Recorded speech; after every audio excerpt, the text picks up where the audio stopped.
જય માતાજી મિત્રો, જય ખીમડિયા દાદા. હેલો ફ્રેન્ડ, મારા નવા વ્લોગમાં તમારું સ્વાગત છે. આજે બનાવશું આપણે વઘારેલા ભાત. આપણે ભાતને 2 પાણી મસ્તથી ધોઈ નાખશું. હવે આપણે પાણીમાં ભાત ઓળી દઈશું.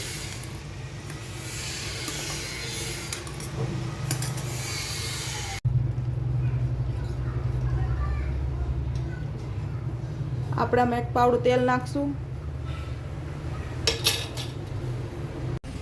1 ચમચી લીંબુનો રસ નાખશું, કેમ કે ભાત મસ્ત સફેદ થાય અને ખુલ્લા ખુલ્લા થશે.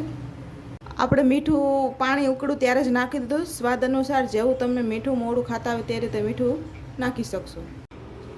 જો ફ્રેન્ડ, આપણે ભાત રંધાઈ ગયા છે. આ બટેકાની ચિપ્સ જેવું કરી નાખ્યું છે, લસણ ખાંડી નાખ્યું છે અને આ શાકભાજી આપણે કાપીને રાખી દીધું છે. હવે આપણે કરીશું વઘાર. જો આપણે કઢાઈ પણ રેડી રાખી દીધી છે. કઢાઈ ગરમ થઈ ગઈ છે. આપણે એમાં તેલ નાખશું. પહેલાં આપણે બટેકાની ચિપ્સને તળી લેશું સરખી રીતે.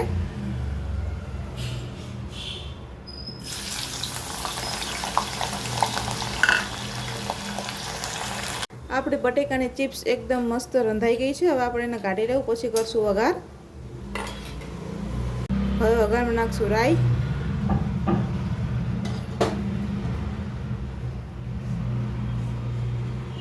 હવે ગેસ ધીમો કરીને એમાં નાખશું જીરું,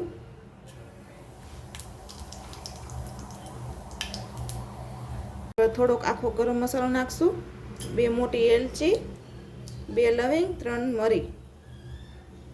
પછી નાખશું ડુંગળી આવી રીતે કાપીને, તમને જેમ મજા આવે એવી રીતે કાપીને નાખવાની.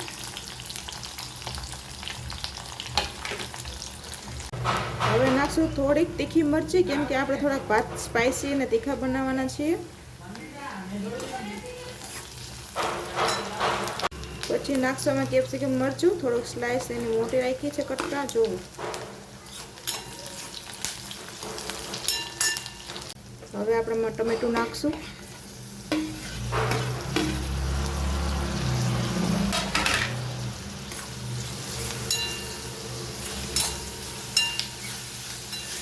હવે આપણે એમાં નાખશું લસણ, જે આપણે ખાંડીને રાખ્યું હતું તે. હવે આપણા બધા વેજીટેબલને ચડવા દઈશું 2 મિનિટ, એટલે મસ્ત ચડી જાય 1 નંબર. હવે આપણે એમાં નાખશું હળદર,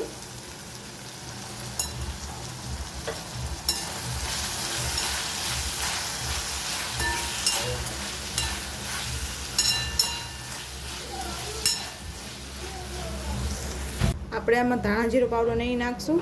આપણે સીધું નાખશું મરચું, લાલ મરચું.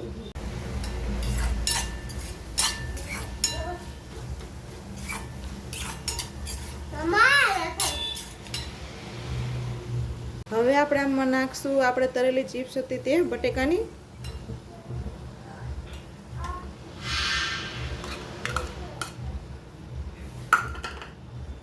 આપણે છેલ્લે નાખશું એમાં થોડો ગરમ મસાલો.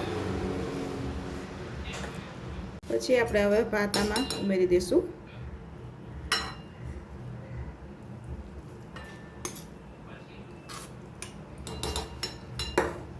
આપણા તીખા ભાત સ્પાઇસી રેડી થઈ ગયા છે.